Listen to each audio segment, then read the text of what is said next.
The wind howled like a wounded animal across the mountains of Summit County, Colorado, rattling the wooden shutters of the Thornton Inn with such force that Margaret Thornton paused mid-step in the dimly lit lobby. At 68 years old, Maggie had had countless Colorado winters in this modest three-story lodge that overlooked Highway 9. But something about tonight's storm felt different, heavier, more menacing, as if nature itself had chosen this precise moment to unleash its full fury upon the high country. The old brass clock above the stone fireplace chimed 7 times, its echo swallowed by another violent gust that sent snow swirling against the frost-covered windows. Maggie tightened the wool cardigan around her shoulders and walked to the front window, pressing her Ed hand against the cold glass. Beyond the frosted pane, the world had vanished into a swirling wall of white, the kind of whiteout conditions that turned familiar mountain roads into death traps and transformed the 15-minute drive to Silverthorne into a treacherous 2-hour ordeal. National Service says it's the worst November blizzard in 30 years, she muttered to herself, her breath forming small clouds in the chilly air. The heating system in the inn struggled to keep up with the plummeting temperatures, and Maggie had already closed off the 2nd and 3rd floors to conserve what little propane remained in the tank. The property taxes were due in 6 weeks. The bank had sent another letter about the overdue mortgage payment, and now this storm threatened to knock out power to the few guests she'd managed to book for the Thanksgiving week. The Thornton Inn had belonged to her late husband's family since 1952, built by his grandfather Theodore Thornton when Highway 9 was still a 2-lane dirt road frequented by miners and ranchers. Back then, the inn had been a beacon for travelers crossing the Continental Divide, a warm refuge where hot coffee flowed freely and strangers became friends over plates of homemade biscuits and gravy. But those glory days had faded like old photographs, replaced by chain hotels in nearby Frisco and Breckenridge that offered modern amenities, Wi-Fi, and rates Maggie couldn't compete with. She turned away from the window and shuffled toward the fireplace, adding another log to the crackling flames.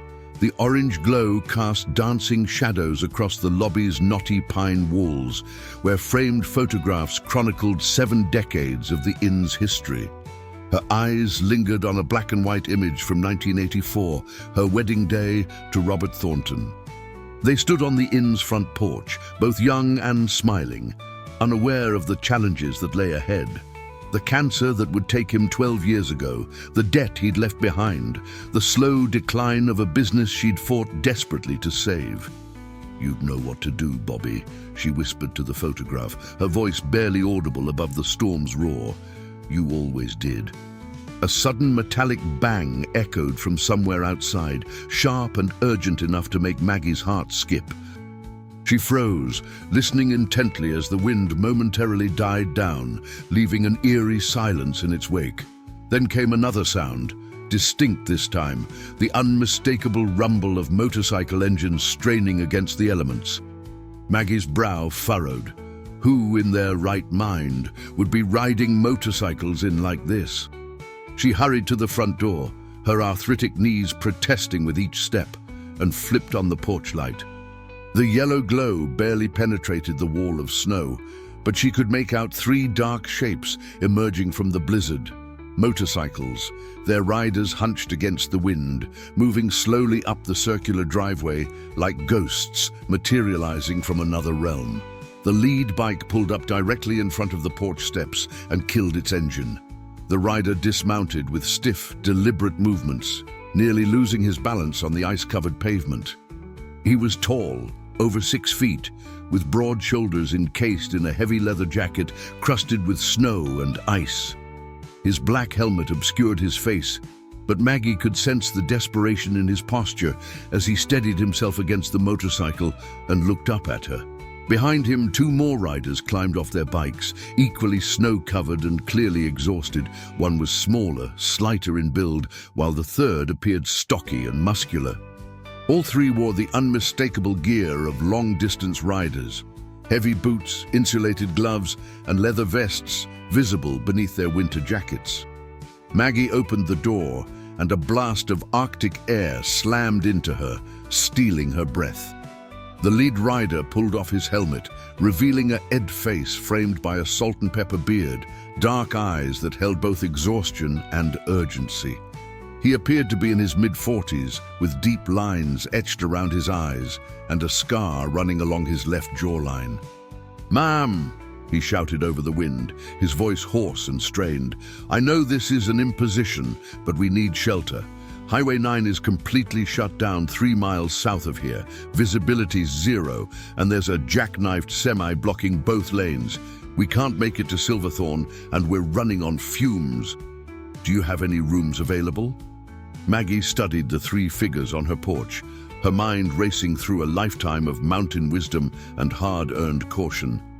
Her grandmother had always warned her about strangers, especially men on motorcycles, but her grandmother had also taught her the cardinal rule of mountain hospitality. You never turn away someone in need during a storm. Lives could be lost in like this, frozen bodies found only after the spring thaw. She looked past the lead rider at his companions. The smaller figure had removed their helmet, revealing a woman in her early 30s with short auburn hair plastered to her face, her lips tinged blue from cold. The stocky rider, a black man with a shaved head and a thick beard, stamped his feet against the cold, his expression equally desperate. "How long have you been riding in this?" Maggie asked, raising her voice to be heard. "Since fair play," the lead rider replied, his teeth chattering. "We thought we could make Dillon before the worst hit, but the storm came in faster than forecasted. We've been crawling along at 15 miles per hour for the last 2 hours. My friends are hypothermic. We all are. Please, Mum, we'll pay whatever you need."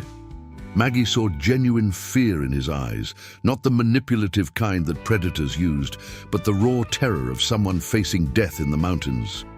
She'd seen that look before, decades ago, when a family of 5 had stumbled into the inn during a spring avalanche, half frozen and traumatized. Robert had taken them in without hesitation, and they'd sent Christmas cards every year for the next 20 years. "Get inside," she commanded, stepping back and holding the door wide. "All of you now, leave the bikes where they are. We'll deal with them later." The 3 riders didn't need to be told twice. They stumbled through the doorway in a rush of snow and cold air, bringing with them the smell of gasoline, leather, and the sharp metallic scent of extreme cold. Maggie slammed the door shut behind them and threw the deadbolt, sealing out the storm's fury. In the warm glow of the fireplace, the 3 strangers looked even more dire. Their faces were red and chapped, fingers trembling uncontrollably as they tried to remove their gloves. The woman swayed on her feet, and the stocky man reached out to steady her. "Get to the fire, all of you," Maggie ordered, her nurse's instinct from her years volunteering at the Silverthorne clinic kicking in. "Don't stand too close. You need to warm up gradually or you'll shock your system. I'll get blankets and hot coffee." The lead rider met her eyes, and for a moment, something flickered in his expression. Surprise, gratitude, maybe something else she couldn't quite identify. "Thank you," he said quietly, his voice breaking with emotion. "You just saved our lives." "Don't thank me yet," Maggie replied, but her tone had softened. "Get warm first, then we'll talk. And get those wet clothes off before you catch pneumonia. There's a bathroom through that door. Towels are in the cabinet." As she hurried toward the small apartment she kept behind the lobby, Maggie's mind whirred with questions. Who were these people? What were they doing riding motorcycles through a blizzard? And why did the lead rider look at her with such strange intensity, as if he recognized her somehow? She gathered an armful of wool blankets from the linen closet and headed to the small kitchen to start a pot of coffee. Through the doorway, she could hear the 3 strangers murmuring to each other by the fire, their voices too low to make out specific words. The woman coughed, a deep rattling sound that made Maggie's chest tighten with concern. When she returned to the lobby, carrying a tray with 3 steaming mugs, the riders had shed their outer layers and stood huddled near the hearth in jeans and thermal shirts. The lead rider had rolled up his sleeves, revealing muscular forearms marked with military tattoos, an eagle, globe and anchor on his right arm, and what looked like coordinates on his left. Maggie's breath caught for just a moment. Robert had been in the Marines. "Here," she said, distributing the mugs. "Drink this slowly. Your bodies need time to adjust." The stocky rider wrapped both hands around his mug and nodded gratefully. "Ma'am, I'm Marcus Dalton," he said, his voice a deep baritone with a slight southern accent. "This here is Rachel Bennett, and that's our road captain, Connor Hayes. We're part of the Rocky Mountain Veterans Charity Ride. We were heading to the Children's Hospital in Dillon with medical supplies and Christmas presents when the storm hit." Maggie's eyes widened slightly. "A charity ride? In November? Through the mountains?" Connor Hayes, the lead rider, nodded, cradling his coffee mug like a lifeline. "I know it sounds crazy," he admitted, his voice rough around the edges. "The ride was supposed to happen 2 weeks ago, but half our riders got the flu and we had to postpone. The hospital specifically requested the supplies by Thanksgiving. They've got kids in the oncology ward who won't make it to Christmas. We thought we could beat the storm." Rachel Bennett finally spoke, her voice hoarse and weak. "The report said the storm wouldn't hit until midnight. We left Colorado Springs at noon, made good time to Fairplay, then everything went to hell. The temperature dropped 20 degrees in an hour and the snow just appeared." Maggie studied the 3 of them more carefully now, seeing past the exhaustion to the determination underneath. These weren't thrill seekers or reckless fools. They were people on a mission, willing to risk their lives for sick children they'd never met. It was the kind of selfless courage that seemed increasingly rare in the modern world. "The supplies," Maggie asked, "are they on your bikes?" Connor nodded. "In proof cargo bags. About 200 pounds of medical equipment, toys, and Christmas decorations. The hospital's been waiting for months. Some of it was donated by families who lost kids to cancer. We promised we'd get it there." Something in Connor's voice, a note of personal pain, made Maggie look at him more closely. His dark eyes held shadows deeper than simple exhaustion, the kind of grief that never fully healed. She knew that look intimately. She'd seen it in her own mirror for 12 years. "How long have you 3 been riding together?" she asked, settling into the worn armchair across from them. Marcus answered first.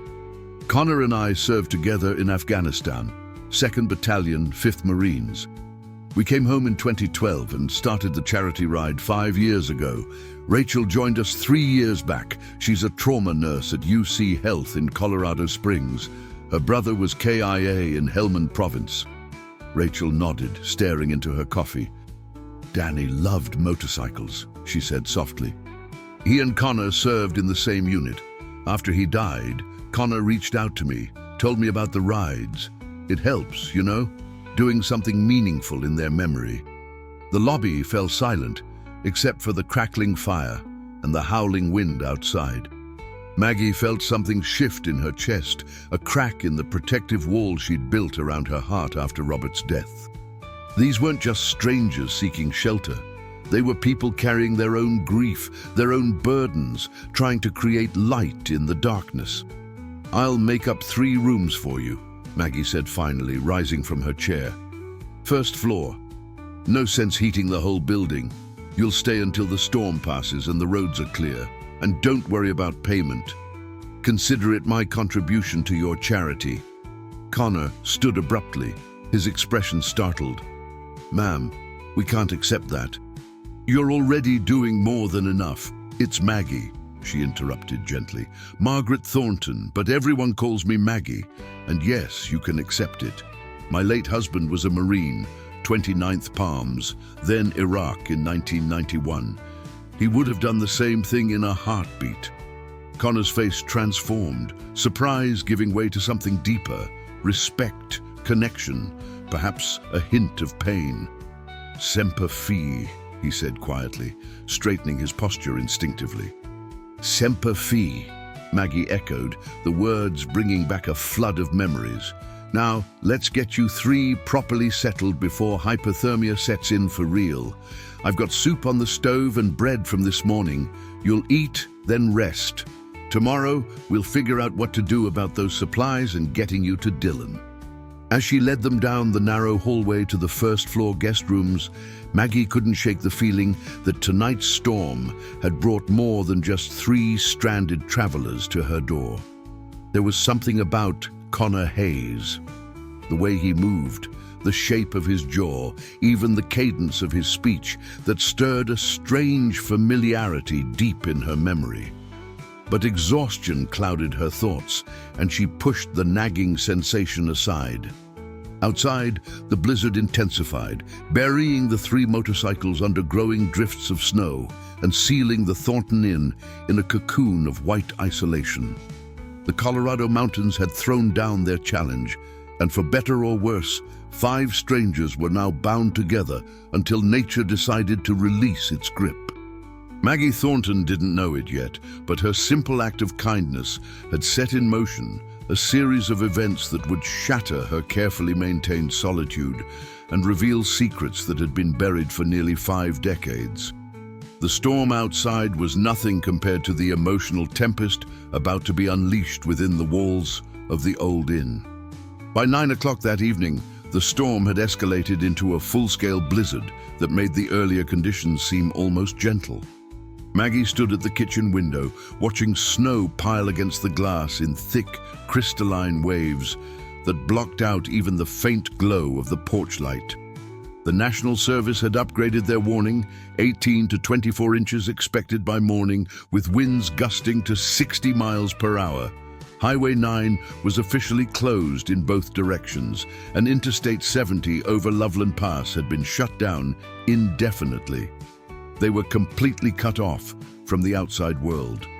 In the lobby, Connor, Marcus, and Rachel had changed into dry clothes from their emergency packs and gathered around the fireplace like survivors of a shipwreck. Maggie had prepared a simple dinner of beef stew, homemade bread, and apple pie, comfort food from her grandmother's recipes that seemed appropriate for a night like this.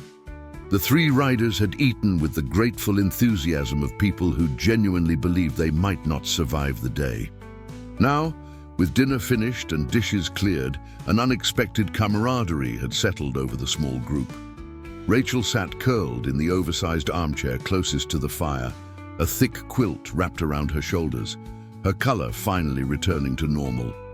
Marcus occupied the leather sofa, his large frame making the furniture look almost child-sized, while Connor stood by the window, staring out at the impenetrable darkness beyond the glass. Maggie emerged from the kitchen carrying a tray with mugs of hot cocoa topped with marshmallows. "Thought we could use something sweet," she announced, distributing the drinks. "My husband always said you haven't truly ed a Colorado storm until you've had hot chocolate by the fire." Rachel accepted her mug with both hands, inhaling the rich aroma. "This place," she said, looking around the lobby with its vintage photographs and rustic decor, "it feels like stepping back in time. In a good way, I mean. Everything's so authentic." Maggie settled into her favorite chair, a worn recliner that had been Robert's before cancer had made it impossible for him to sit anywhere comfortably. "The inn was built in 1952 by my husband's grandfather," she explained, her voice taking on the practiced tone of someone who'd told this story many times before. Theodore Thornton was a mining engineer who'd struck silver up near Montezuma.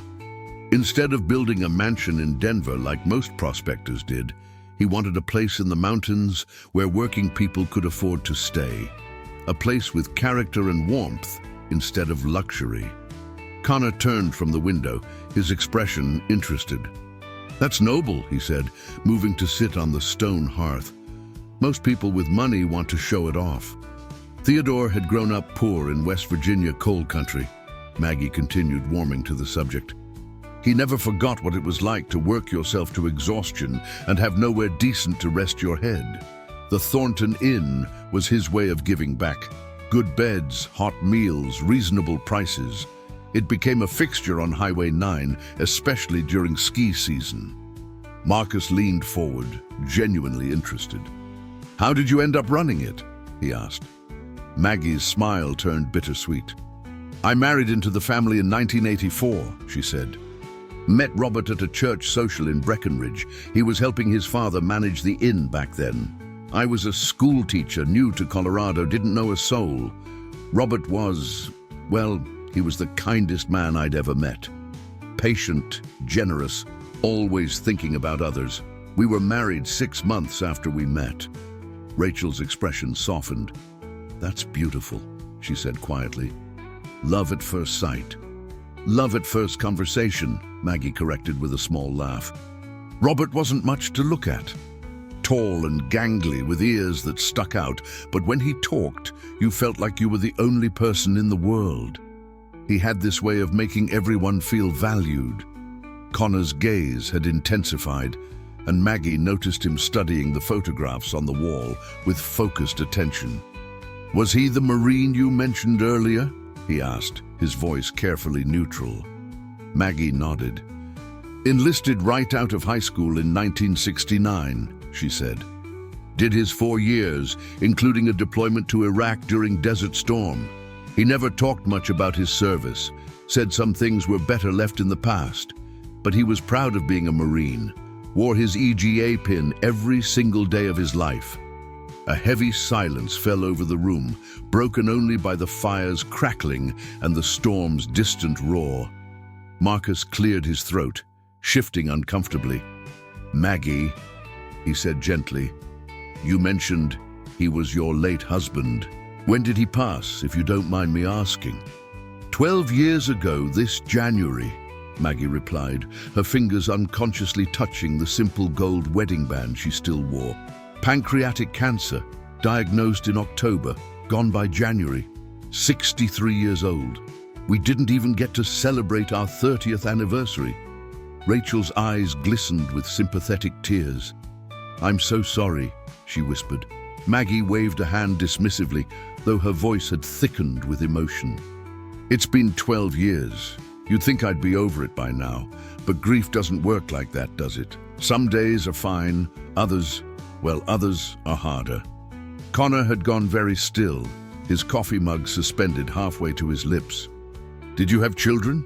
he asked, the question seeming to carry more weight than its simple words suggested. Maggie shook her head. "We tried for years," she admitted, old pain flickering across her features. "But it never happened. Robert always said I was enough, that we were enough together, but I know he would have loved being a father. He was wonderful with children." Connor set his mug down on the hearth with deliberate care, his jaw tightening. Marcus shot him a concerned glance, and Rachel sat up straighter, sensing the shift in atmosphere. "Maggie," Connor said slowly, his voice strained, "your husband's full name, was it Robert James Thornton?" Maggie's eyebrows rose in surprise. "Yes," she said. "How did you—" Connor stood abruptly, crossing to the wall of photographs. He stopped in front of the wedding picture from 1984, staring at it with an intensity that made the air in the room feel suddenly charged. His shoulders were rigid, hands clenched into fists at his sides. "Connor?" Marcus said, rising to his feet. "Brother, what's going on?" Connor turned to face Maggie, and she was startled to see his eyes were bright with unshed tears. "Did Robert ever mention having a son from before he met you?" he asked, his voice barely above a whisper. "A son he gave up for adoption in 1975? The lobby seemed to tilt sideways. Maggie gripped the arms of her chair, her heart suddenly pounding against her ribs like a trapped bird. "What?" she managed to croak out. "What are you talking about?" Connor's face was a mask of barely controlled emotion. "My birth name was Connor James Reeves," he said, each word seeming to cost him something precious. "I was born in Denver on March 15, 1975, to Patricia Reeves, age 19. The father was listed on my original birth certificate as Robert James Thornton, age 23, recently discharged from the Marine Corps. I was placed for adoption 3 days after birth. I've been searching for my biological father for 20 years. The room spun. Maggie couldn't breathe, couldn't think, couldn't process what she was hearing. Her Robert had a son. A son he'd never mentioned in 30 years of marriage. "That's impossible," she whispered, but even as she said it, she knew it wasn't. Robert had been in his early 20s before they met, young and finding his way in the world. There was a whole life he'd lived before her, experiences he'd rarely discussed. Could this be true? Rachel had moved to Connor's side, her hand on his arm. "Connor found his birth certificate 5 years ago," she explained gently, her nurse's training helping her stay calm in crisis. "He's been trying to locate Robert Thornton ever since. The trail went cold when we discovered Robert had passed away. We didn't know about you, Maggie. Didn't know Robert had married."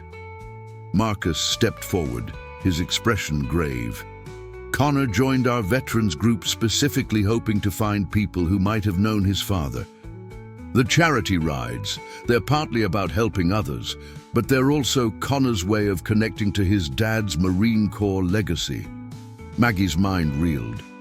She thought back over 30 years of marriage, searching for signs, clues, anything that would have suggested Robert was hiding such a monumental secret, but there was nothing, or was there? She remembered how Robert would sometimes grow quiet and distant, especially around Father's Day.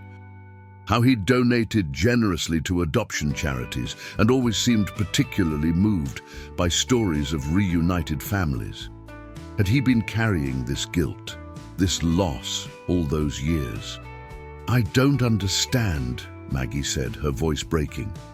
"Why wouldn't he tell me? We shared everything. I thought we had no secrets." Connor's expression was anguished. "Maybe he was ashamed," he suggested quietly. "Maybe he thought it was too late to fix. Or maybe he was trying to protect you. I've spent my whole adult life wondering why he gave me up, why he never came looking. Now I'll never get answers." Tears spilled down Maggie's cheeks, hot and bitter. The betrayal cut deep. Not because Robert had a past, but because he'd kept such an important part of himself hidden from her. How could she have lived with him for 3 decades and not known he had a child out there somewhere? "Did you know about me?" Connor asked, moving closer, his voice raw with need. "Did he ever mention me at all?" Maggie shook her head helplessly. "Never," she whispered. "I swear, Connor, I knew nothing about this. If I had known, I would have... God, I don't know what I would have done, but I would have wanted to meet you. Robert would have wanted that too, I think, once he got over his fear." The fire popped loudly, making everyone jump. Outside, the storm continued its relentless assault, but the real turbulence was happening inside the lobby, where past and present had collided with devastating force.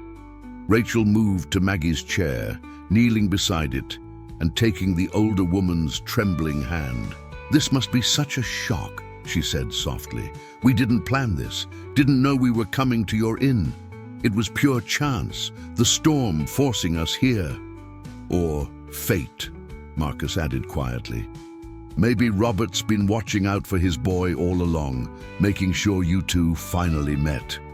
Connor had returned to the window, his back to the room, shoulders shaking with suppressed emotion. Maggie watched him, and despite the shock and hurt, she felt something else stirring in her chest, curiosity, and perhaps the beginning of understanding. This man was Robert's son. She could see it now, in the set of his shoulders, the shape of his hands, the way he stood with weight on his left leg, just like Robert always had. "Tell me about yourself," Maggie said suddenly, her voice stronger now. "Please, Connor. I want to know who you are." Connor turned, surprise evident on his face. "You do?" he asked uncertainly. "Yes," Maggie said firmly, wiping her eyes. "You're Robert's son. That makes you... Well, I don't know exactly what that makes you to me, but it makes you important. I need to know your story." Connor returned to the hearth, sitting down heavily. Marcus and Rachel settled back onto the sofa, creating a circle of intimacy around the fire. "I grew up in Fort Collins," Connor began, his voice rough with emotion. "I was adopted by Jim and Linda Hayes, good people, blue-collar workers. Dad was a mechanic, Mom worked at the library. They gave me a stable, loving home. I have 2 younger siblings, also adopted. It was a happy childhood." He paused, staring into the flames. "But I always knew I was different," he continued. "My parents told me I was adopted from the beginning. Said my birth parents were young and couldn't care for me, but that they'd love me enough to give me a better chance. I accepted that for years. But when I turned 18 and joined the Marines, something changed. I started wondering about my biological father, whether he'd served too. If maybe I'd inherited something from him." Maggie listened intently, hanging on every word. "Your adoptive parents? Are they still alive?" Connor nodded. "Both still in Fort Collins, retired now. They've been supportive of my search, even though I think it hurt them a little. They're good people, I love them, but I needed to know where I came from." "What about your birth mother?" Maggie asked gently. "Patricia, you said..." Connor's expression darkened. "She died in 1998, he said quietly. "Car accident. I found her obituary when I started searching. She never married, never had other children. The obituary mentioned no next of kin except a sister in Arizona. I tracked down the sister. She told me Patricia never got over giving me up. Said it haunted her whole life." Fresh tears streamed down Maggie's face. "Oh, Connor," she breathed. "I'm so sorry. After I found out Patricia was dead, finding Robert became even more important." Connor continued. "He was my only link to my origins. When I finally tracked him down and discovered he'd passed in 2013, I felt like I'd lost him twice. Once as a baby, then again as an adult. I'd missed my chance." The weight of those words hung heavy in the warm air. Marcus spoke up, his deep voice gentle. "Connor started the Veterans Charity Ride the year after he found out Robert had died. He said if he couldn't honor his father directly, he'd honor all Marines, all veterans. Every ride we do, every kid we help. It's Connor's way of saying, 'I see you, Dad. I'm carrying on your legacy.'" Maggie's heart cracked open. This man, this stranger, who was somehow family, had been searching for connection, for meaning, for a father he'd never known. And Robert, her beloved Robert, had gone to his grave never knowing his son had been looking for him, never having the chance to explain, to apologize, to embrace the child he'd given away. "I wish I could give you answers," Maggie said, her voice thick with tears. "I wish I could tell you why Robert made the choices he did. But I can tell you this, he was a good man, deeply good, in ways that most people never achieve. Whatever happened with your mother, whatever circumstances led to your adoption, I guarantee you it wasn't done lightly. Robert carried burdens he never shared. I see that now. Maybe you were one of them." Connor's face crumpled, and suddenly he was crying, deep, wrenching sobs that seemed to come from the very core of his being. Rachel moved to his side, wrapping her arms around him, while Marcus gripped his shoulder firmly. Maggie rose from her chair on unsteady legs and crossed to where Connor sat. She placed her hand on his bowed head, feeling the coarse texture of his salt and pepper hair, so like Robert's had been. "You're not alone anymore," she said softly. "I don't know what this means or where we go from here, but you're Robert's son, which means you're family, and in this family we don't abandon our own." Connor looked up at her, his face wet with tears, and Maggie saw Robert looking back at her through those dark eyes. The same pain, the same hope, the same desperate need for connection and belonging. Outside, the blizzard raged on, burying the world under layers of white. But inside the Thornton Inn, surrounded by firelight and unexpected kinship, something was being born. A fragile bridge across decades of separation, connecting a son to his father's memory and a widow to the family she'd never known she had. The storm had brought them together. What they chose to do with that chance would define everything that came next. Morning arrived with deceptive gentleness. The storm had finally exhausted itself sometime around dawn, leaving behind a transformed landscape of pristine white that glittered under weak November sunshine. Through the lobby windows, Maggie surveyed a world rendered almost unrecognizable by 26 inches of fresh snow. The three motorcycles had vanished completely under massive drifts, and Highway 9 was nothing more than a smooth white ribbon winding through the mountains. She'd barely slept, her mind churning through decades of memories with new eyes. Every interaction with Robert, every conversation, every silence, all of it now filtered through the shocking revelation of last night. How many times had he been thinking about the son he'd given up? How often had guilt or grief crossed his face while she'd attributed it to something else entirely? Connor appeared in the doorway, looking equally exhausted. His eyes were red-rimmed and puffy, but there was something lighter about his posture, as if the act of finally speaking his truth had lifted a weight from his shoulders. "Morning," he said quietly. "Mind if I join you?" Maggie gestured to the chair beside her. "Coffee's fresh," she said, nodding toward the pot she'd started an hour ago. "Help yourself." They sat in companionable silence for several minutes, watching the morning light play across the snow-covered peaks. Somewhere in the distance, a snowplow rumbled, beginning the monumental task of clearing the mountain roads. "I owe you an apology," Connor said finally. "Last night, the way I just dropped that bombshell on you, it wasn't fair. I should have found a better way, a gentler time." Maggie shook her head. "There's no good way to learn that your husband had a secret child," she said with a rueful smile. "But I'm glad I know now. Glad I know you exist." Connor studied her face. "Really?" he asked, vulnerability evident in his voice. "You're not angry?" "Oh, I'm angry," Maggie admitted, furious with Robert for keeping this from me. "But I'm also trying to understand. He was young when you were born, only 23, fresh out of the Marines. Maybe he was scared. Maybe he thought he was doing the right thing. Maybe he regretted it every day for the rest of his life." She turned to face Connor directly. "What I'm not is angry at you," she continued. "You didn't ask to be born, didn't ask to be given up. You're as much a victim of the circumstances as anyone, and you're Robert's son. I can see him in you, in the way you move, the way you speak. It's like having a piece of him back." Connor's eyes filled with tears again. "I've spent 50 years wondering what he was like," he said hoarsely. "Will you tell me? Everything you remember." Maggie reached over and squeezed his hand.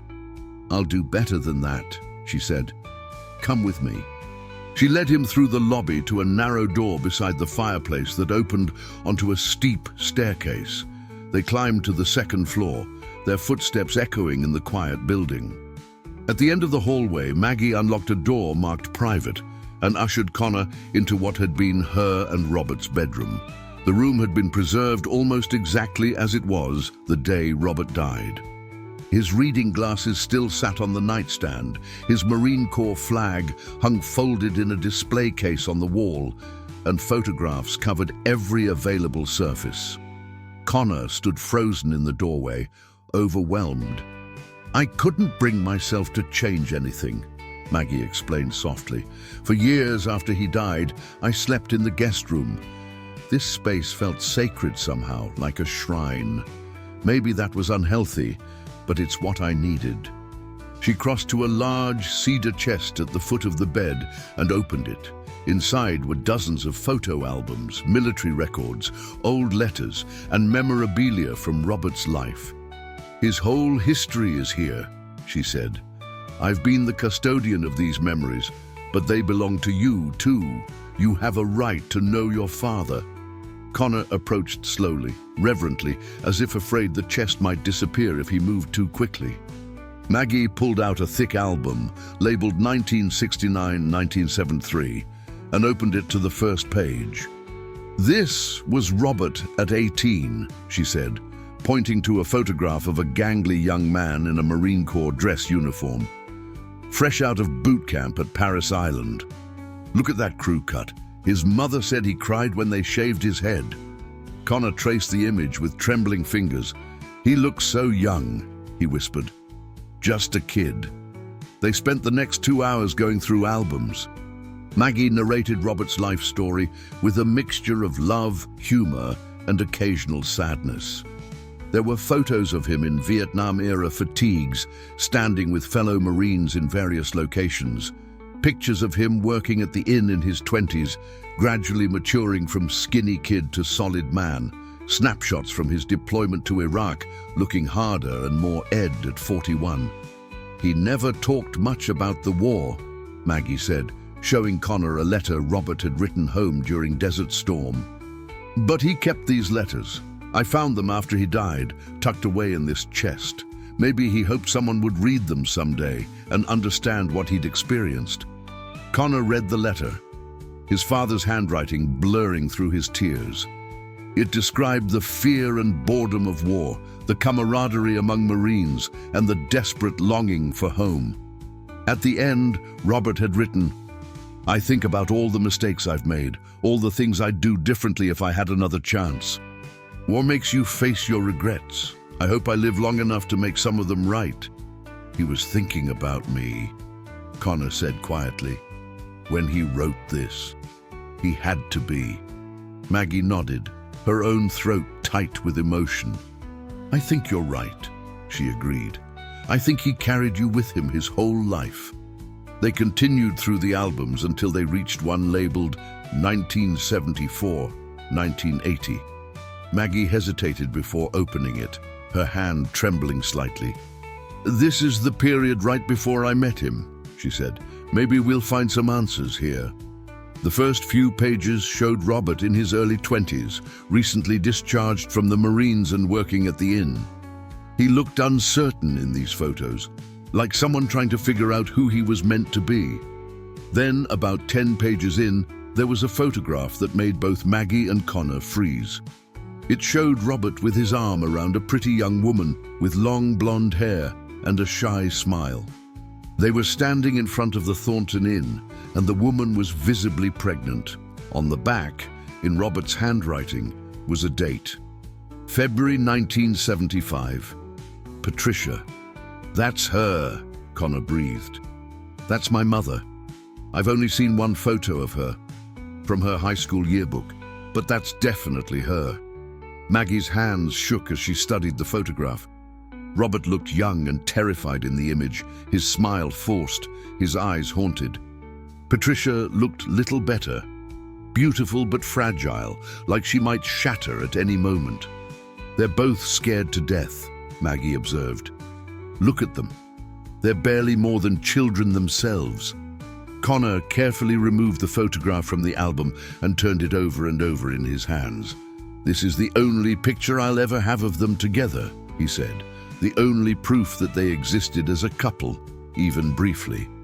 They searched through the rest of the album, but found no other references to Patricia or the pregnancy. The next photographs were from late 1975 and showed Robert alone, working around the inn with a haunted expression that persisted through dozens of images. "He looks devastated," Connor said, "like something broke inside him." "Giving you up broke him," Maggie said with certainty.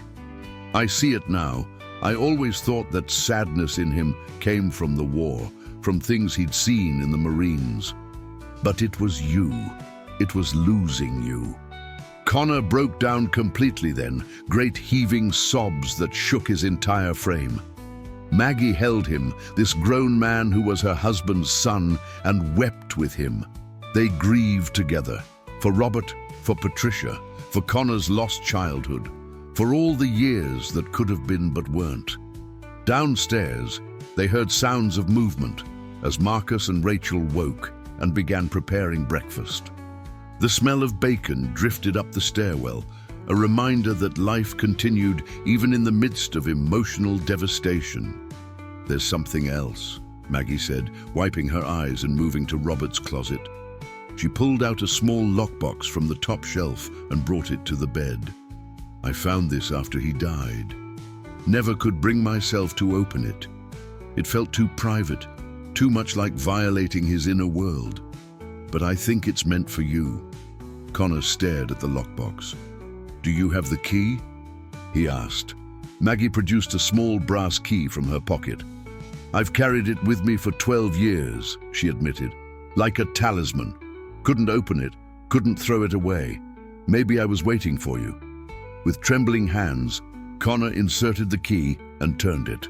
The lock clicked open with a soft snick that seemed unnaturally loud in the quiet room.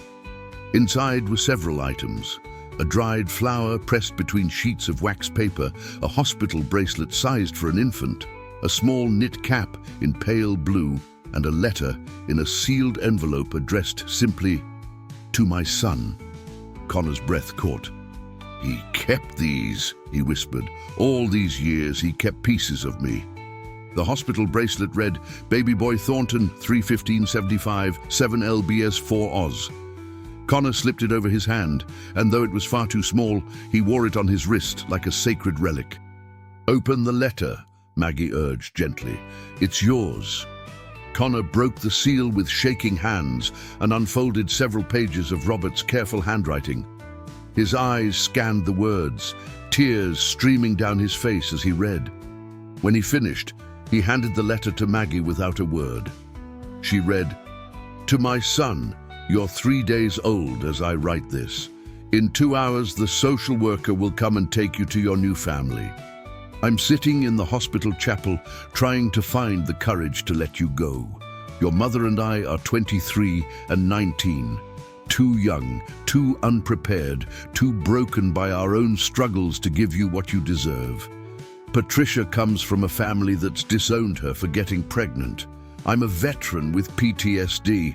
I don't understand yet, working at my family's inn and barely making ends meet. We have no money, no stability, no real future together. We aren't in love. We were two lonely people who found temporary comfort in each other. That's not enough foundation to build a life on. The adoption counselor says your new parents are successful, stable, and desperate for a child. They can give you everything I can't: security, opportunity, love. Keeping you would be selfish. Giving you up is the hardest thing I've ever done, but it's the most loving act I can manage. I want you to know that you weren't unwanted. You were deeply, desperately wanted, just not by people who could give you what you needed. I held you once in the delivery room. You opened your eyes and looked right at me, and I felt my heart break and heal at the same time. I knew in that moment that I would love you forever, even from a distance, even if you never knew my name. I'm writing this letter because I need you to know that you mattered, that you were real, that you were loved, that giving you up wasn't about you being inadequate. It was about me being inadequate.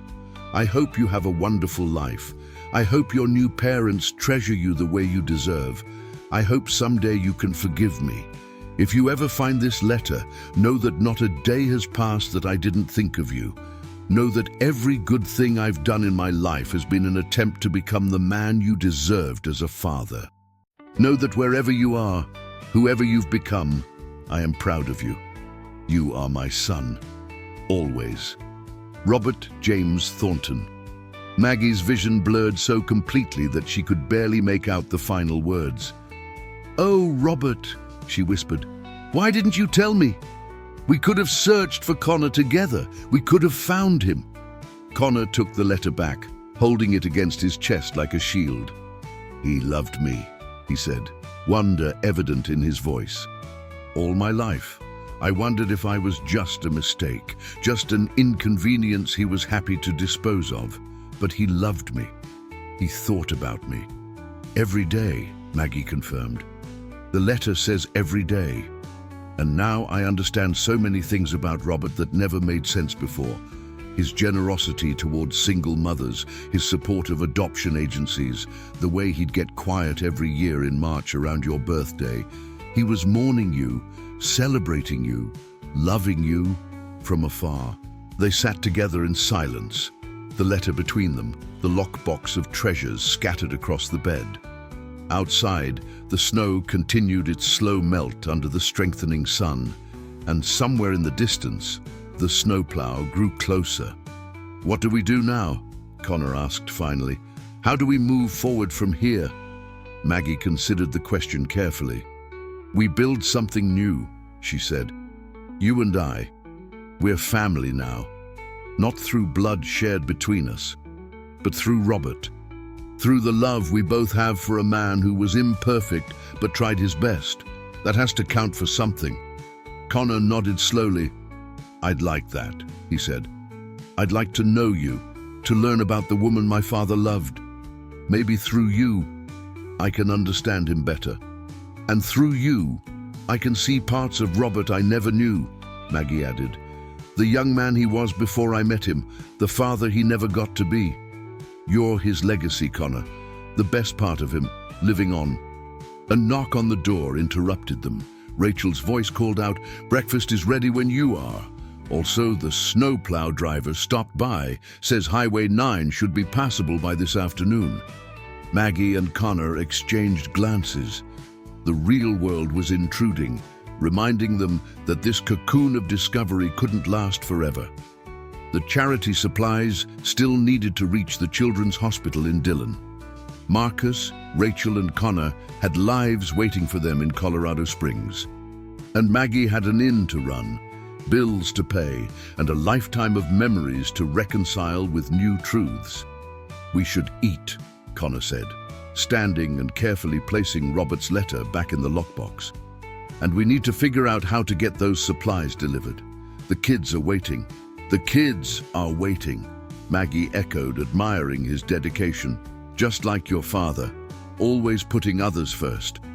They descended the stairs together, and something fundamental had shifted between them. The stranger from last night had become family, connected by grief, transformed into hope, and by the mysterious ways that storms, both literal and metaphorical, could bring people together who were always meant to find each other. By early afternoon, the snowplow had cleared a single lane on Highway 9, creating a narrow passage through walls of snow that towered 8 feet high on either side. Connor, Marcus, and Rachel stood in the parking lot, surveying their buried motorcycles with a mixture of determination and concern. "No way we're riding these to Dillon," Marcus said, shaking his head as he prodded a snowdrift with his boot. "Even if we could dig them out, the roads are still too dangerous. Black ice, poor visibility, more snow expected tonight." Rachel hugged herself against the cold. "The hospital is expecting those supplies," she said, worry creasing her brow. "The oncology ward specifically requested them for Thanksgiving. Those kids are counting on us." Connor stared at the cargo bag strapped to his motorcycle, barely visible under the snow. Inside were medical supplies worth thousands of dollars, toys donated by grieving families, Christmas decorations meant to bring joy to children facing their final holiday season. The weight of responsibility pressed on his shoulders like a physical burden. "We'll find a way," he said firmly. "We didn't survive that blizzard just to fail now." Maggie appeared in the doorway, bundled in a heavy parka and carrying a thermos of coffee. "I may have a solution," she called out, her breath forming clouds in the frigid air. "Come with me to the garage." She led them around the side of the inn to a detached building half buried in snow. Inside, covered with a dusty tarp, sat a 1995 Ford F-250 pickup truck in faded blue.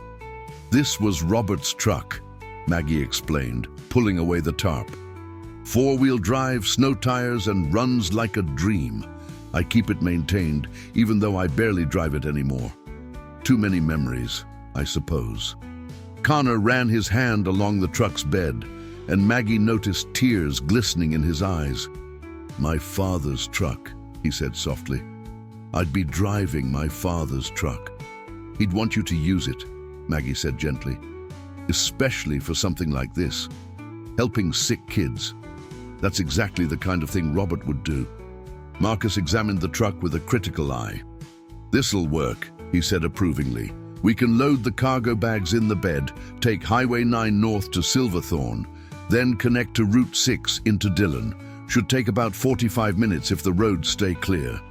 I'm coming with you, Maggie announced. I know these mountain roads better than anyone, and conditions can change in a heartbeat. You'll need someone who understands the terrain. Rachel started to protest, but Maggie held up her hand. I'm 68, not dead, she said firmly. I've been driving these mountains for 40 years. Besides, this gives me a chance to spend more time with Connor. We have 50 years to catch up on. Connor met her eyes, and something passed between them. Gratitude, affection, the beginning of familial love. I'd like that, he said. Thank you, Maggie. It took them nearly 2 hours to dig out the motorcycles and transfer the cargo bags to the truck.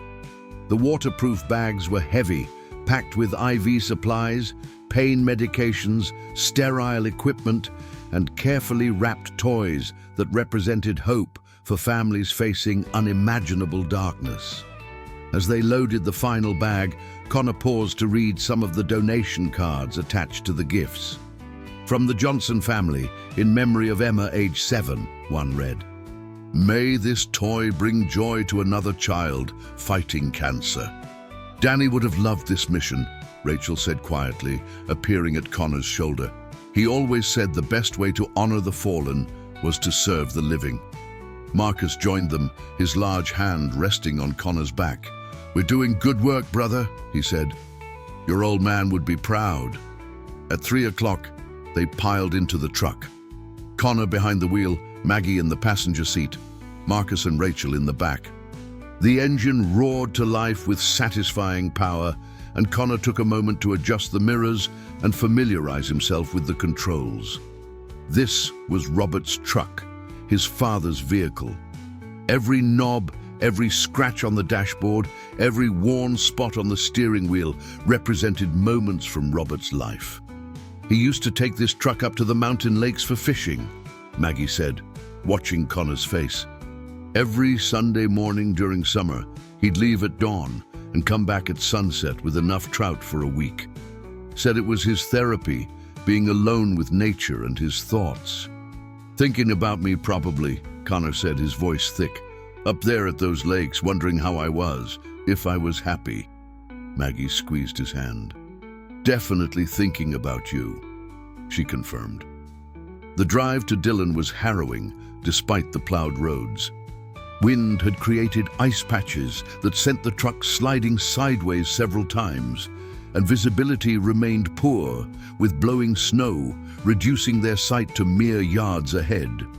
But Connor drove with steady confidence, his military training and years of motorcycle riding giving him the reflexes needed to navigate dangerous conditions. Maggie narrated their route, pointing out landmarks buried under snow. "That's where the old trading post used to be," she'd say, "or Robert proposed to me right there by that curve. Pulled the truck over and got down on one knee in 6 inches of snow." Each story added another layer to Connor's understanding of the father he'd never known. Robert emerged as a man of quiet strength and deep compassion, someone who fixed neighbors' cars for free, who plowed driveways for elderly residents without being asked, who donated anonymously to every charity that crossed his path. He was flawed and haunted by regret, but fundamentally good. "He sounds like a hero," Marcus observed from the back seat. "He was just a man trying to do right," Maggie replied. "That's the best kind of hero there is." Summit Medical Center in Dillon appeared through the snow like a beacon, its modern glass facade bright with lights against the gray afternoon. Connor pulled into the loading zone near the pediatric wing entrance, and within minutes, hospital staff had swarmed the truck. Dr. Helen Cartwright, the oncology department head, greeted them with tears streaming down her face. "We'd given up hope," she said, her voice breaking. "When the storm hit and we hadn't heard from you, we thought the supplies were lost. These medications, we've been rationing for weeks. And the toys.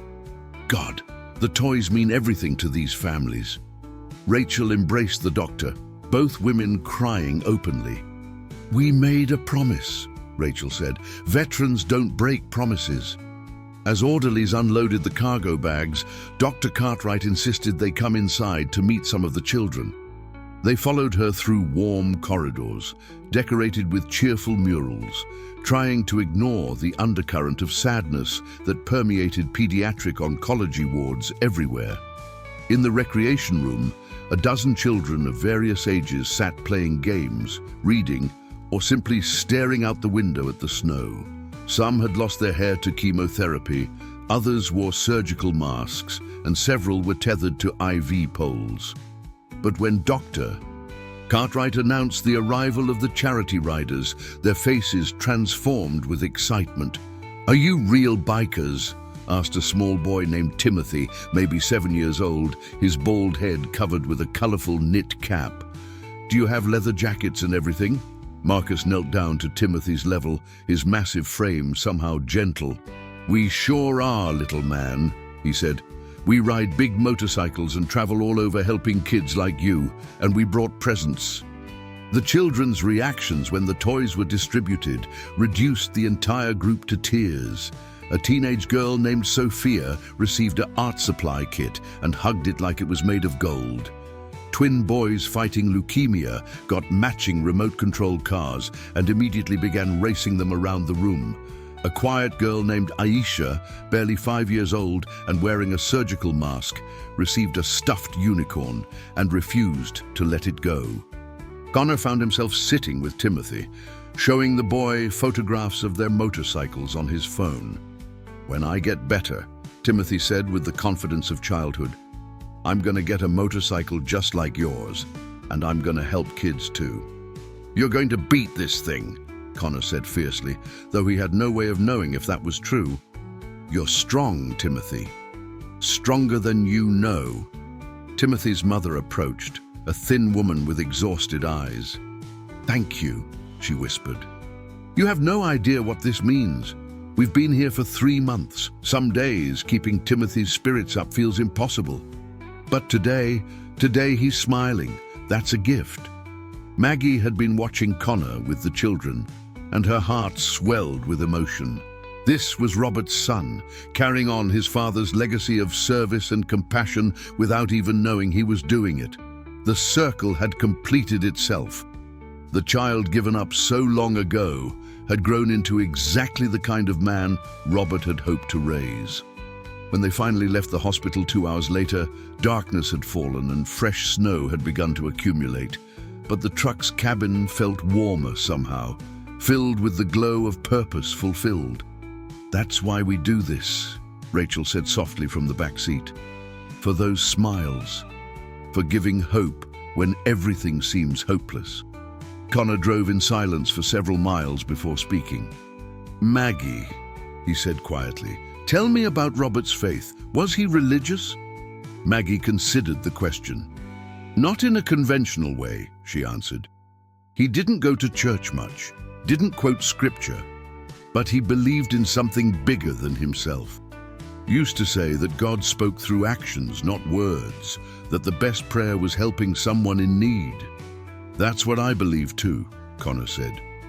"I've been searching for meaning my whole life, trying to figure out why I was born, why I was given up, what I'm supposed to do with this life.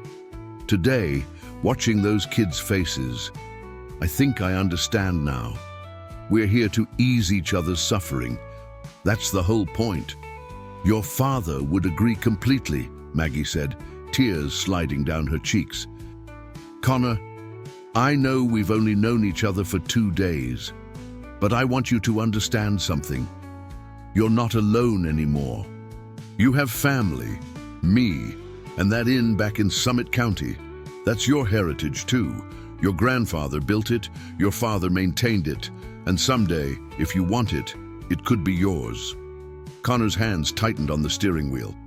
"You'd do that?" he asked in disbelief. "Give me the inn." "Not give. Share," Maggie clarified. "I'm 68 years old with no children and mounting debt. The inn needs someone with energy and vision to bring it back to life. Why shouldn't that someone be Robert's son?" Marcus leaned forward. "Connor, man, this is huge. Your whole life you've been searching for roots. Now you've got them. You've got family, property, a legacy." Connor pulled the truck over to the side of the road, unable to drive through the tears blurring his vision. He put the vehicle in park and turned to Maggie. "Why?" he asked simply. "Why would you do this for me?" Maggie cupped his face in her hands. "Because you're my family," she said. "Because Robert loved you even though he couldn't be with you. Because the best way I can honor my husband's memory is to love the son he never got to raise. And because, Connor Hayes, in just 2 days you've reminded me what it feels like to have family again. I've been alone for 12 years. I don't want to be alone anymore." Connor pulled her into an embrace, and they wept together while Marcus and Rachel discreetly looked away, giving them privacy in their grief and joy. Outside, snow continued to fall, but inside Robert Thornton's truck, 2 people separated by decades and circumstances were building something new from the ashes of loss. When they finally pulled back onto the highway, heading south toward the inn, something fundamental had shifted. They were no longer strangers thrown together by a storm. They were family, imperfect, complicated, but real. The Colorado mountains rose around them, ancient and enduring, witnesses to countless human stories of love and loss, separation and reunion. Tonight, they'd witnessed another, and the storm that had brought it all together was finally clearing, revealing stars that had been hidden for days. Thanksgiving morning dawned clear and painfully bright, the sun reflecting off snow-covered peaks with blinding intensity. Inside the Thornton Inn, the smell of roasting turkey filled every room, mingling with the scent of fresh-baked pies and simmering vegetables. Maggie had been up since 5, preparing a feast that would have fed 20 people, but was intended for only 5. Connor found her in the kitchen, surrounded by mixing bowls and flour dust, looking more content than he'd ever seen her. "You didn't have to do all this," he said, surveying the abundant spread. "We'd have been happy with sandwiches." Maggie wiped her hands on her apron and smiled. "It's Thanksgiving," she said simply, "and for the first time in 12 years, I have family to cook for. Let me have this." The past week had been transformative for all of them. After the successful delivery to the hospital, Connor, Marcus and Rachel had extended their stay at the inn while the motorcycles were serviced and roads fully cleared. Those extra days had allowed Connor and Maggie to dive deep into Robert's history, reading his letters, studying photographs, and beginning to piece together the man who connected them. They discovered that Robert had tried to find Connor once, in 1990, shortly before deploying to Iraq. The sealed adoption records had made it impossible, and Robert's deployment had cut the search short. He'd written about it in a journal Maggie had never seen, expressing hope that someday fate would bring them together. In the end, it had taken his death and a November blizzard, but fate had delivered.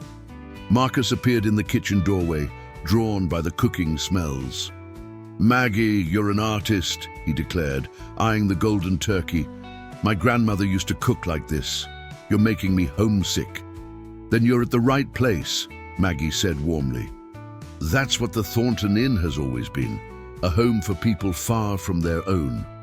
Rachel joined them, followed by Connor carrying an armload of firewood. They'd fallen into comfortable routines over the past days, each finding their role in the temporary household. Marcus handled heavy lifting and repairs, fixing a leaky faucet and reinforcing a loose stair rail. Rachel had reorganized Maggie's first aid supplies with professional efficiency and helped prepare rooms for upcoming holiday guests.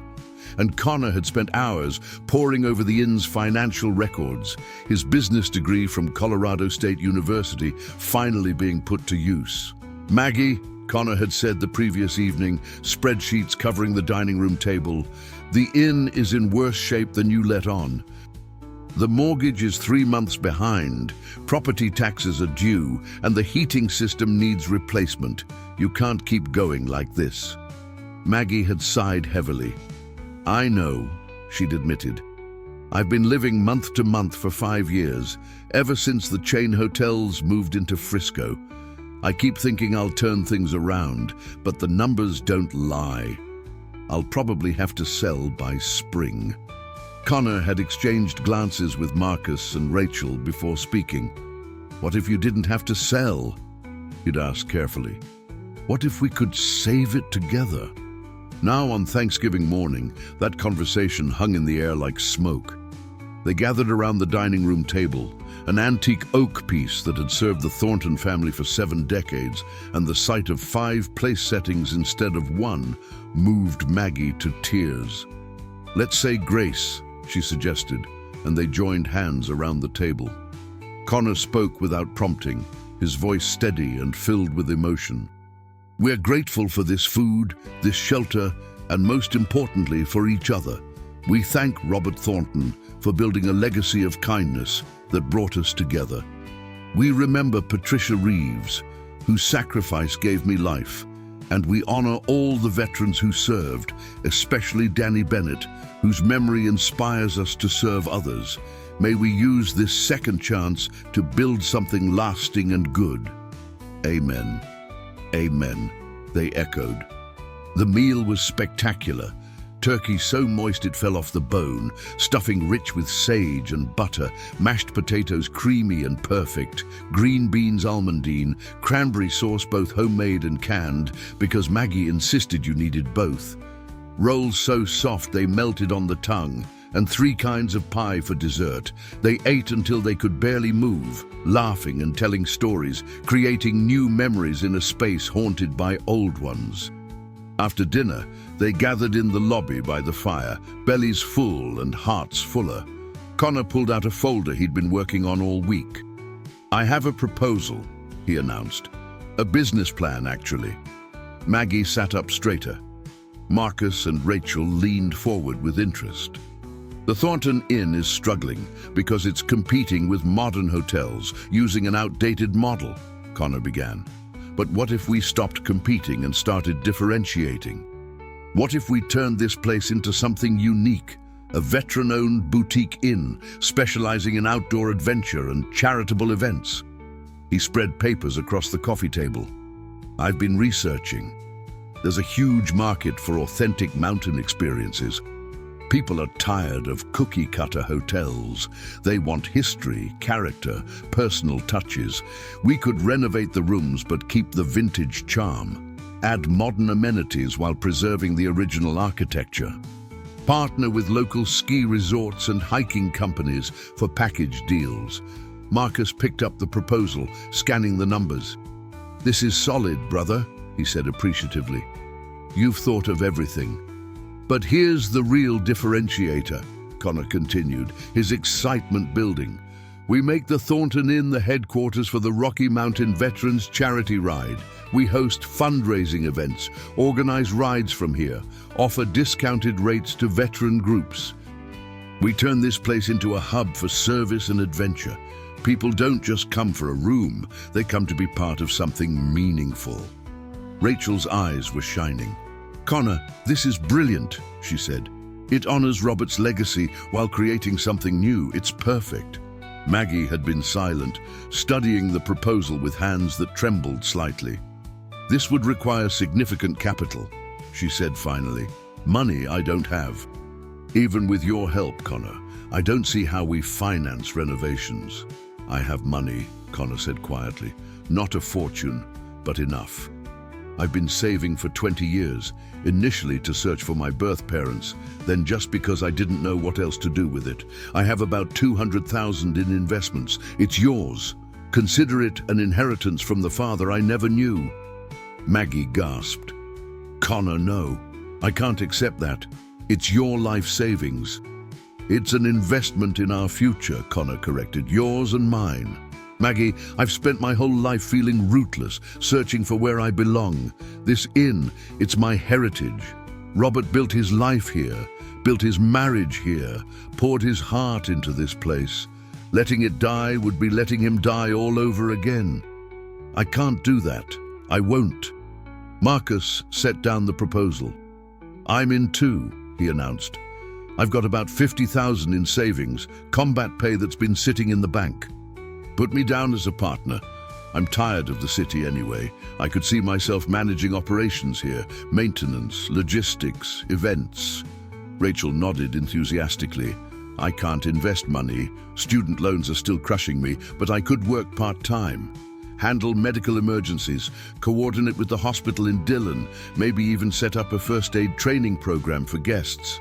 And I know dozens of nurses and doctors who'd love to volunteer for charity events. Maggie looked around at the three faces watching her hopefully, and something inside her that had been frozen for 12 years finally thawed. These weren't just strangers anymore. They were family in all the ways that mattered. And they were offering her what she'd thought was impossible, a future. On one condition, she said, her voice shaking, we do this as equal partners. I put the inn and property into the partnership. That's my contribution. Connor and Marcus invest their savings. Rachel contributes her expertise and labor. We own it together, make decisions together, succeed or fail together. That's the only way I'll agree. Connor crossed the room and knelt beside her chair. Partners, he agreed, taking her hand. Family and partners.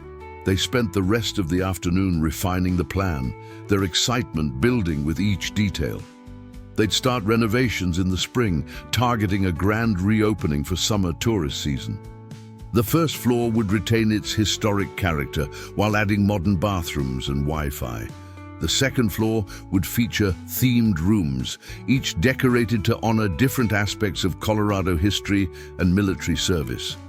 The third floor would become a community space, a library, meeting rooms, and a small museum dedicated to Robert's memory and the inn's history. Marcus suggested adding a workshop where veterans could work on motorcycles and teach maintenance skills to kids. Rachel proposed wellness retreats, combining outdoor adventure with mental health support for veterans and their families. Maggie wanted to restore the original dining room and serve family-style meals using her grandmother's recipes. As evening fell and the fire burned low, they sat in comfortable silence, watching the last light fade from the mountains. Connor held the photograph of Robert and Patricia, studying it for the 1000th time. I wish I could tell them it worked out, he said softly. That the hard choice they made, it led to this, that I'm okay, more than okay, that I found my way home. Maggie squeezed his shoulder. I think they know, she said. Somehow, wherever they are, they know. Marcus raised his coffee mug. To Robert and Patricia, he toasted. And to second chances. To second chances, they echoed, glasses clinking. That night, after Marcus and Rachel had gone to bed, Connor and Maggie sat up talking. They'd covered so much ground in the past week, but there was always more to explore. Decades of Robert's life that Maggie remembered and Connor needed to know. Tell me about his last day, Connor requested. I need to know how he died. Maggie closed her eyes, remembering. It was January 15th, 2013, she began. He'd been in hospice care at the inn for 2 weeks. He refused to die in a hospital. The cancer had spread everywhere by then. He was in and out of consciousness, but when he was lucid, he was still himself, still making jokes, still worrying about me. She paused, gathering strength to continue. That morning, he woke up clear-headed for the first time in days. He told me he loved me, said I'd made him happier than he deserved. Then he said something strange. He said, I hope he's happy. I hope someone loved him the way I loved you. Tell him I'm sorry I wasn't brave enough. Connor's breath caught. He was talking about me. I know that now, Maggie said, tears streaming down her face. At the time, I thought the morphine was making him confused, but he was thinking of you at the end. His last conscious thoughts were about the son he'd never stopped loving. They wept together, grieving the man they'd both loved and lost, but beneath the grief was something else, gratitude. Gratitude that they'd found each other, that Robert's story hadn't ended in tragedy, but had transformed into something new and hopeful. I'm going to make him proud, Connor said fiercely. This inn, the charity work, all of it, it'll be a legacy he can be proud of. He already is proud, Maggie assured him. Wherever he is, he's watching you and bursting with pride. The week after Thanksgiving, Connor, Marcus, and Rachel finally prepared to return to Colorado Springs. But everything had changed. Marcus gave notice at his job and arranged to move to Summit County permanently. Rachel negotiated a transfer to the Dillon Hospital and a flexible schedule that would allow her to split time between nursing and the inn. And Connor began the process of selling his condo in Fort Collins and relocating his life to the mountains. On their final morning, they stood together on the inn's front porch, surveying the landscape that had witnessed so much transformation. The motorcycles, finally dug out and serviced, gleamed in the winter sun. "We'll be back in 2 weeks to start planning renovations," Connor told Maggie, embracing her tightly. "And I'll call every day. You're not getting rid of me now." "I don't want to get rid of you," Maggie said, her voice muffled against his shoulder. "You're the best thing to come out of that storm. You're the gift I didn't know I was waiting for." They pulled apart, both crying and laughing simultaneously. Marcus hugged Maggie next, his massive arms gentle. "Thank you for taking us in," he said. "You saved our lives, literally and figuratively." Rachel was last, holding Maggie's hands and looking into her eyes. "You've shown me what strength looks like," she said. "Staying here all those years, keeping Robert's dream alive even when it was killing you. That's courage. I want to be like you when I grow up." Maggie laughed through her tears. "Just be yourself, dear. That's more than enough." They mounted their motorcycles, engines roaring to life with satisfying power. Connor raised his hand in a final wave, and then they were gone, riding south on Highway 9 toward whatever came next. Maggie stood on the porch long after they disappeared from view, feeling the cold November air on her face and the warm sun on her shoulders. For the first time in 12 years, she felt something other than grief and exhaustion. She felt hope. Inside the inn, Robert's photograph smiled down from the wall, and if Maggie imagined his expression was a little more peaceful than she remembered, well, perhaps she was right. Perhaps he was finally at rest, knowing that his son had found his way home and that the inn would survive to serve another generation. The mountains stood eternal around her, and the Thornton Inn stood with them, battered by storms but still standing, ready to welcome travelers seeking shelter, comfort, and connection. Just as it always had, just as it always would. Thanksgiving next year arrived with perfect Colorado, crisp and clear, with fresh snow painting the peaks, but roads dry and safe. The Thornton Inn had been transformed over the past year, but its soul remained intact. The renovated lobby gleamed with restored wood floors and updated lighting while maintaining its vintage charm. The guest rooms on the second floor now featured modern bathrooms and comfortable beds, each decorated to honor a different aspect of Colorado history. The mining era, the ski pioneer, the homesteader, the conservation years. The third floor had become the Robert J. Thornton Memorial Center, a space dedicated to veteran services, community events, and charitable operations. Most importantly, the inn was full. Every room was booked for the holiday weekend, mostly with veterans and their families attending the second annual Rocky Mountain Veterans Charity Thanksgiving celebration. The dining room buzzed with conversation as 60 people gathered for a feast prepared by Maggie, Connor, and a crew of volunteer chefs. Maggie moved through the crowd, accepting compliments and checking that everyone had enough to eat. At 69, she looked 10 years younger than she had the previous Thanksgiving, rejuvenated by purpose and family. Connor worked beside her, his smile genuine and his eyes free of the haunted sadness that had marked him when they first met. Marcus managed the logistics with military precision, coordinating volunteers and ensuring everything ran smoothly. Rachel circulated with her medical kit, checking on guests with health concerns and offering reassurance to anxious parents. Together, they'd created something remarkable, a place where service, healing, and community intersected. The surprise guest of the evening was Timothy. the little boy they'd met at Summit Medical Center the previous year. Now 8 years old, his hair had grown back, and his cancer was in remission. He wore a tiny leather vest, decorated with patches, and could talk of nothing but the motorcycle ride Marcus had promised him when he turned 16.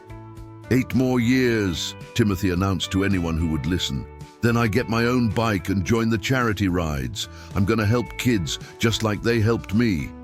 As dinner concluded and guests gathered around the massive fireplace for coffee and pie, Connor stood to make an announcement. Maggie stood beside him, and she was shocked to see tears in his eyes. "A year ago, I was lost," Connor began, his voice carrying across the room. "I was searching for a father I'd never known, trying to understand where I came from and where I belonged. Then a blizzard forced me to seek shelter here, and I found more than I ever imagined. I found family. I found purpose. I found home." He turned to Maggie. "This woman, Margaret Thornton, taught me that family isn't just about blood. It's about choosing to love, choosing to stay, choosing to build something together. She took me in as a stranger and made me her son. Not legally, we don't need papers for that, but in every way that matters." Maggie was crying openly now. Connor took her hand. "So I have an announcement," he continued. "Maggie has agreed to legally adopt me. At 51 years old, I'm finally getting the mother I always wanted, and she's getting the son my father would want her to have." The room erupted in applause. Marcus whistled and Rachel wiped away tears. Timothy jumped up and down, not fully understanding but caught up in the joy. Maggie pulled Connor into an embrace. "Robert would be so happy," she whispered. "His family, together at last." "His family, together at last," Connor echoed. As the celebration continued around them, Maggie looked up at Robert's photograph, now hanging in a place of honor above the fireplace. She could almost see him smiling, finally at peace. His son had found his way home. His inn was thriving. His legacy lived on in every act of kindness performed within these walls. The storm that had brought them together had been devastating in its fury, but it had also been redemptive, tearing down old barriers and creating space for new beginnings.